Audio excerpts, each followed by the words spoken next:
misterian. Sebuah kisah tentang rahasia yang membusuk, tentang rantang kematian tetangga yang sudah 10 tahun membusuk di dapur tua. Ingatlah, begitu kau mendengar suara sendok beradu panci, tidak ada lagi jalan kembali.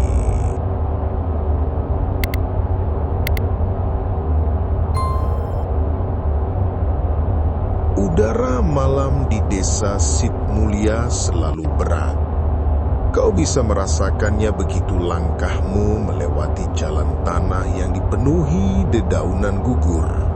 Setiap hembusan angin membawa aroma lembab yang bercampur dengan wangi kenanga.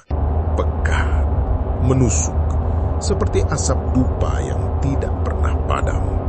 Dan di antara keheningan itu, rumah tua dengan pagar bambu rapuh berdiri, seperti menunggu.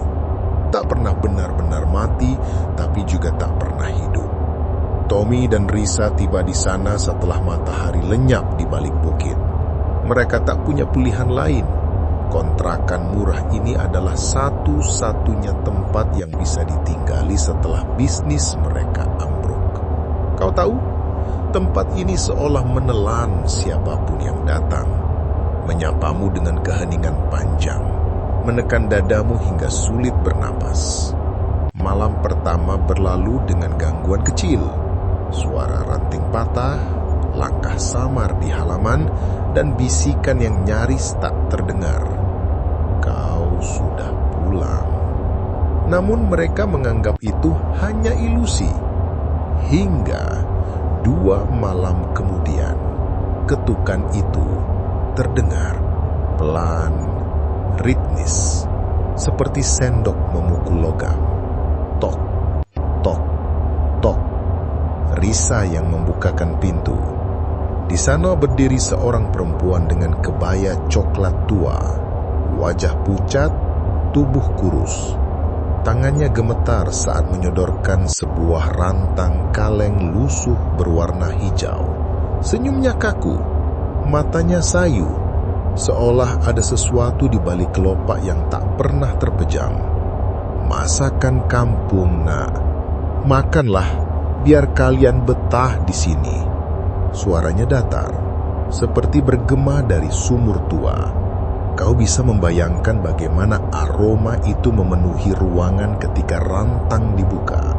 Sayur lodeh berkuah kental, sambal terasi yang masih hangat, bau santan bercampur dengan harum daun jeruk. Tapi ada sesuatu yang lain, aroma anyir, samar, seolah daging itu bukan dari pasar. Risa tersenyum kikuk. Terima kasih, Bu. Namun saat ia menoleh untuk memanggil Tommy, perempuan itu sudah lenyap. Hanya ada bau kenanga yang menempel di udara. Malam berikutnya, rantang itu kembali hadir. Kali ini tanpa suara ketukan, tanpa siapapun di depan pintu. Hanya dentingan logam yang tergeletak di meja makan, penuh dengan nasi tiwul dan bubur candil. Hangat, baru saja matang. Kau tahu rasanya salah, tapi rasa lapar memaksa mereka mencicipinya. Dan anehnya, setiap gigitan seakan membawa perasaan damai, seperti sedang dipeluk seseorang yang lama hilang. Namun damai itu hanya bertahan sebentar. Setelah tengah malam, suara sendok beradu piring terdengar dari dapur. Padahal, rantang sudah kosong. Risa memberanikan diri mengintip, dan saat itulah ia melihatnya. Bayangan tubuh perempuan itu membungkuk di depan tungku. Gerakannya lambat, seperti boneka rusak. Tangannya sibuk mengulek sambal, tapi tidak ada apa-apa pun dicobek. Hanya suara batu bergesekan berulang kali menusuk telinga. Ketika kau memperhatikan lebih dekat, kulit lengannya terlihat melepuh. kehijauan dengan urat-urat hitam menjalar dari pergelangan hingga leher. Kepalanya berputar pelan, terlalu pelan, tak wajar. Matanya kosong. Senyum itu, senyum yang sama, tapi kini penuh darah menetes di sudut bibir. Risa terpaku, tubuhnya kaku. Lalu bisikan itu kembali. Terima kasih sudah membuat rumah ini hidup kembali. Suara itu tidak keluar dari mulut sang perempuan, melainkan dari balik dinding, dari tanah di bawah kaki, dari udara yang menusuk. Seolah seluruh rumah ikut berbicara. Lampu tiba-tiba padam, gelap total. Dan dari arah meja makan terdengar bunyi dentingan rantang jatuh bergema panjang sampai menembus tulang. Sejak rantang pertama itu tiba, malam-malam di Sit Mulia tak pernah benar-benar sunyi lagi. Kau bisa merasakannya. Udara semakin berat, seolah setiap tarikan nafas menyalakan sesuatu yang mengintai di balik kegelapan. Tommy mulai gelisah, sementara Risa terjebak antara rasa takut dan rasa nyaman yang aneh setiap kali menerima masakan itu. Kau tahu, rasa lapar mampu membunuh logika. Dan masakan itu, meski datang dengan bau samar yang tidak bisa dijelaskan, terasa lebih lezat daripada makanan manapun yang pernah mereka makan. Namun ada hal yang membuat semuanya semakin aneh. Setiap kali Risa mencoba mengembalikan rantang ke rumah sebelah, pintu selalu terkunci rapat. Tak pernah ada tanda kehidupan. Lampu tak pernah menyala. Jendela tak pernah terbuka. Hanya pohon kenanga di depan rumah itu yang selalu menggugurkan bunganya, menebarkan aroma wangi yang menusuk kepala. Suatu sore, keberanian Tommy memaksanya mencoba. Ia mengetuk pintu rumah kosong itu. Tok, tok, tok. Suara ketukan menggema terlalu panjang, seolah dinding kayu itu memantulkan suara dari dalam perut bumi. Tidak ada jawaban, hanya suara serangga malam yang tiba-tiba berhenti, mendadak bisu. Namun, saat Tommy menempelkan telinganya ke daun pintu, ia mendengar sesuatu.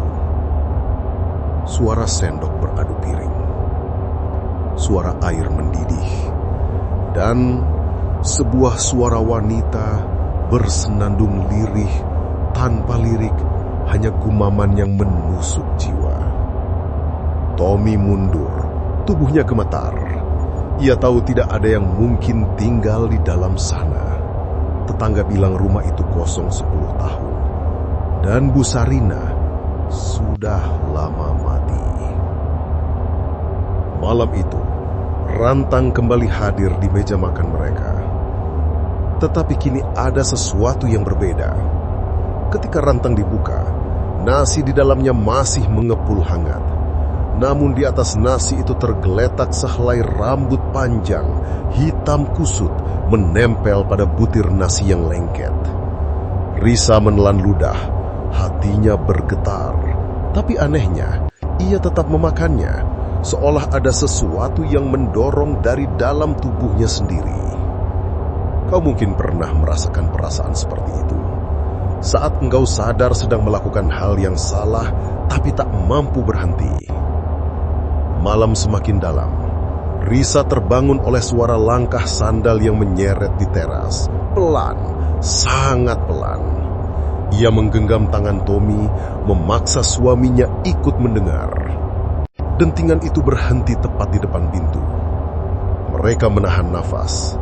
Tak ada ketukan, tak ada suara. Hanya keheningan yang terasa lebih keras daripada teriakan. Saat fajar, mereka memberanikan diri membuka pintu. Tidak ada siapa-siapa. Hanya sebuah rantang yang sudah terbuka sendiri diletakkan di tanah. Isinya kosong. Bau basi menusuk hidung, bercampur dengan aroma kenanga yang semakin kuat. Hari-hari berikutnya, kejadian itu berulang. Rantang datang, Rumah terkunci, suara-suara dari dalam, dan bisikan samar yang kadang menyusup lewat celah jendela. Kau milik rumah ini. Duduklah di dapurku. Makanlah bersamaku. Suara-suara itu membuat Risa sering termenung. Matanya kosong, tangannya terus meraba rantang seolah mencari sesuatu di dalamnya. Tommy mulai takut, tapi ia juga merasa tubuhnya lemah, seperti ada sesuatu yang merampas tenaganya setiap malam. Pada suatu malam hujan deras, Tommy melihat sesuatu yang membuat darahnya membeku. Dari jendela rumah kosong itu, ia melihat cahaya samar. Ia mengintip lebih dekat, dan di balik kaca berdebu, ia melihat sosok perempuan sedang berdiri di dapur, menunduk di depan tungku. Rambutnya tergerai panjang, wajahnya menghadap ke bawah, dan tangannya mengaduk sesuatu di dalam panci besar. Namun ketika kilat menyambar, ia melihat jelas apa yang diaduk bukan sayur, bukan santan, melainkan daging manusia yang telah membusuk. Tubuh Tommy kaku, dan ketika ia mencoba menyingkir, sosok itu tiba-tiba berhenti bergerak. Perlahan, kepala perempuan itu berputar lebih dari 180 derajat. Matanya kosong, hitam, seperti dua lubang yang menelan cahaya. Dan ia tersenyum, senyum lebar, giginya patah, darah menetes dari gusinya. Kilatan petir menyilaukan mata, dan dalam sepersekian detik, sosok itu sudah tidak ada. Hanya bayangan kosong di dapur tua yang gelap. Namun, sejak malam itu, Tommy sadar sesuatu. Rumah itu tidak terkunci untuk selamanya. Rumah itu hanya menunggu waktu yang tepat untuk membukanya dari dalam. Referensi gaib. Dapur angker dalam folklore Jawa sering dianggap sebagai pusat energi arwah keluarga. Arwah penunggu rumah dipercaya bisa menjaga sekaligus mengutuk, terutama jika rumahnya lama kosong. Rambut dalam makanan adalah simbol kutukan pengikat, sering dipakai dalam ritual ilmu hitam Jawa. Malam itu, hujan tidak turun. Langit desa Sitmulia tampak kosong, seperti kain hitam tanpa bintang. Angin pun berhenti, dan udara menjadi terlalu sunyi untuk bisa ditoleransi. Kau pasti pernah merasakan keheningan seperti itu. Hening yang begitu tajam hingga setiap detak jantungmu terdengar seperti palu di dalam telinga. Risa duduk di depan meja makan, menatap rantang kaleng yang baru saja muncul. Tidak ada ketukan, tidak ada suara sendal. Rantang itu begitu saja ada di sana, seperti muncul dari udara kosong. Tangannya gemetar saat membukanya. Di dalamnya ada gulai pekat, kuahnya kental, merah, berbau santan yang kuat. Tapi ada hal yang lain. Satu potongan daging keabu-abuan, urat-uratnya masih jelas, dengan kuku manusia menempel di ujungnya. Risa tersentak mundur, mulutnya terbuka tapi tak ada suara keluar. Kau pasti akan muntah jika melihatnya, tapi anehnya, Risa justru merasakan sesuatu di dalam dadanya, dorongan untuk memakan itu. Tangan kirinya bergetar, hampir meraih sendok. Tommy menahan, menariknya menjauh. "Jangan!" Suaranya bergetar, lebih seperti bisikan. Namun ketika rantang itu ditutup, mereka mendengar sesuatu. Dari arah rumah kosong, samar tapi jelas. Suara mengulek, suara sendok beradu panci, dan nyanyian lirih perempuan. Tidak ada kata dalam nyanyian itu, hanya gumaman rendah, tapi gumaman itu menusuk telinga, masuk ke dalam kepala, seolah ada yang sedang menyanyi di dalam tubuhmu. Tommy tidak tahan lagi. Ia mengambil senter, hujan atau tidak, malam atau tidak, ia harus memastikan. Ia menyeberang halaman, melangkah ke arah rumah itu. Pintu rumah terkunci seperti biasa, tapi jendela dapur terbuka sedikit, celahnya menganga, mengundang. Kau pasti akan berpikir 2 kali sebelum mengintip. Namun, rasa penasaran lebih kuat daripada rasa takut. Tommy menyorotkan senter dan di dalamnya ia melihat. Dapur tua itu masih lengkap, tungku batu, cobek besar, panci berkarat. Dan di sana Bu Sarina sedang berdiri membelakanginya. Rambutnya panjang menutupi wajah, tubuhnya membungkuk, tangannya sibuk meracik sesuatu. Namun saat cahaya senter menyapu ruangan, semuanya berubah. Dinding dapur basah oleh darah, lantai dipenuhi potongan tubuh membusuk, tangan tanpa jari, potongan kaki dengan tulang yang mengelupas, kepala yang matanya masih terbuka. Panci besar di atas tungku mendidih, penuh dengan cairan hitam yang meletup-letup. Dan Bu Sarina perlahan menoleh. Matanya kosong, hitam berlobang, seperti rongga yang bisa menelan apapun. Kulit wajahnya melepuh, cairan kuning menetes dari pipi ke leher. Senyum itu masih ada, tapi kini mulutnya robek hingga telinga. Darah segar menetes ke lantai. Masakan ini untukmu. Suaranya menggema, bukan dari bibir, tapi dari seluruh ruangan. Tommy tersentak mundur, namun ia tidak sempat kabur. Dari arah tungku, sesuatu bergerak.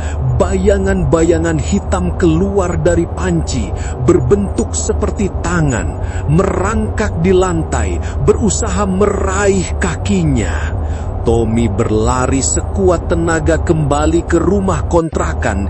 Ia mengunci pintu, tapi suara itu tetap terdengar. Suara sendok mengaduk, suara panci mendidih, dan bisikan yang kini memenuhi seluruh ruangan. Risa terduduk di lantai, matanya kosong. Ia menatap ke arah dapur mereka sendiri, lalu berkata pelan, "Kau dengar, dia sedang memasak di dapur kita." Tommy menoleh, dan ya, benar, api kompor mereka menyala sendiri. Panci di atasnya mendidih meskipun kosong. Aroma santan dan kenanga memenuhi rumah.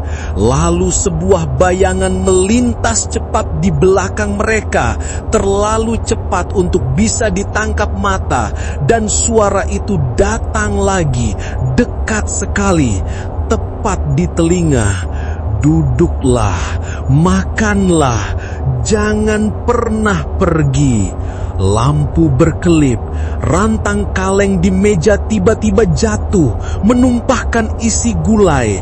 Potongan daging abu-abu itu bergulir di lantai, berhenti di depan kaki mereka. Dari daging itu terdengar suara lirih, suara perempuan tertawa kecil. Kau mungkin berpikir teror berakhir setelah rantang itu dibuang, setelah pintu rumah ditutup rapat, setelah doa-doa dipanjatkan dengan suara gemetar. Tapi sayangnya, tidak ada doa yang bisa menembus kegelapan di rumah tua itu. Doa hanyalah bisikan sia-sia yang segera ditelan oleh sesuatu yang lebih tua dari manusia, lebih lapar dari sekadar roh kelaparan. Tommy dan Risa duduk saling menempel di ruang tengah. Lampu sudah padam seluruhnya, padahal listrik tidak pernah mati. Yang tersisa hanyalah cahaya remang senter yang baterainya makin lemah. Nafas mereka berat dan udara begitu pekat, seolah ribuan tubuh membusuk menumpuk di dalam ruangan. Lalu terdengar lagi suara itu.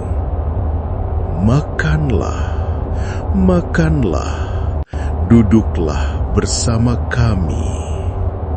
Kau bisa merasakan kulitmu merinding saat mendengarnya. Suara itu kini tidak hanya berasal dari dapur, tapi dari setiap dinding, dari lantai, dari langit-langit. Risa menutup telinganya, tapi suara itu justru masuk lewat dadanya, lewat tulangnya, lewat nadinya. Ia menjerit, "Hentikan!" Namun suaranya hanya memantul kembali menjadi gemal yang bukan miliknya. Tommy dengan sisa keberanian yang hampir padam, meraih Risa dan berlari ke pintu depan. Ia menggebrak pintu keras-keras, tapi pintu itu tidak terbuka. Kayu yang rapuh itu kini sekeras batu. Tiba-tiba, hawa panas menyeruak dari dapur. Mereka menoleh, dan kau pasti akan kehilangan akal sehatmu jika melihatnya. Dapur rumah kontrakan mereka sudah tidak berbentuk dapur lagi. Lantainya ambruk, terbuka seperti kawah menganga. Dari dalamnya muncul api hitam, pekat, tidak bercahaya, hanya memberikan rasa terbakar di kulit. Dan dari dalam jurang itu muncul wajah-wajah membusuk. Ratusan wajah. Mata kosong, mulut penuh belatung, kulit sobek. Mereka bergerak lambat, seperti mendaki. Tangan-tangan mereka meraih, berusaha keluar. Di antara wajah-wajah itu, ada wajah Bu Sarina, tapi lebih besar, lebih mengerikan. Rahangnya terlepas dari sendi, menganga hingga ke dadanya. Dari mulutnya mengalir daging-daging mentah, cairan hitam, dan suara itu. Kalian milik dapur ini, kalian tidak akan pernah keluar. Risa menjerit dan tubuhnya tiba-tiba terseret ke arah dapur. Kakinya ditarik oleh tangan-tangan busuk dari jurang itu. Kukunya mencakar lantai, meninggalkan jejak darah. Namun semakin ia berusaha, semakin dalam ia ditarik. Tommy berusaha meraih tangannya, tapi sesuatu membisikkan tepat di telinganya. Biarkan dia, kau berikutnya. Senter di tangan Tommy jatuh, berguling ke arah dapur. Dalam cahaya terakhir sebelum mati, Tommy melihat tubuh Risa separuhnya sudah hilang ke dalam jurang. Mata Risa menatapnya, berlinang air mata, bibirnya bergetar mengucap satu kata terakhir. Lari. Namun kata itu langsung ditelan kegelapan. Jurang mengatup, suara retakan kayu terdengar, dan semuanya padam. Kini hanya ada sunyi. Rumah itu berdiri seperti biasa. Dari luar tampak seperti rumah kosong yang lama tidak dihuni. Tapi jika kau mendekat, jika kau cukup nekat menempelkan telingamu ke pintunya, kau masih bisa mendengarnya. Suara sendok beradu panci, suara nyanyian lirih perempuan, dan suara seseorang tercekik berulang kali seperti masih coba melarikan diri tapi tidak pernah berhasil. Dan di meja ruang tamu, rantang kaleng itu akan selalu ada. Setiap malam, setiap kali ada tetangga baru yang pindah, kau mungkin bertanya apa yang terjadi dengan Tommy.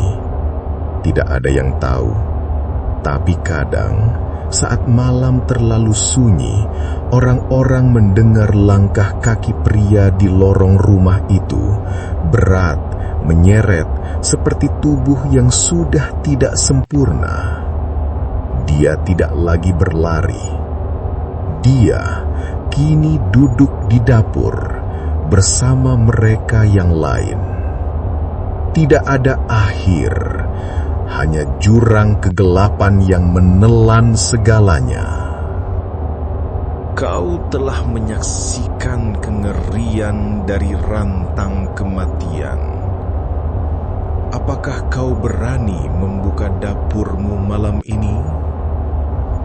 Jangan lupa subscribe, aktifkan lonceng, dan ikuti terus kisah-kisah kelam di channel ini.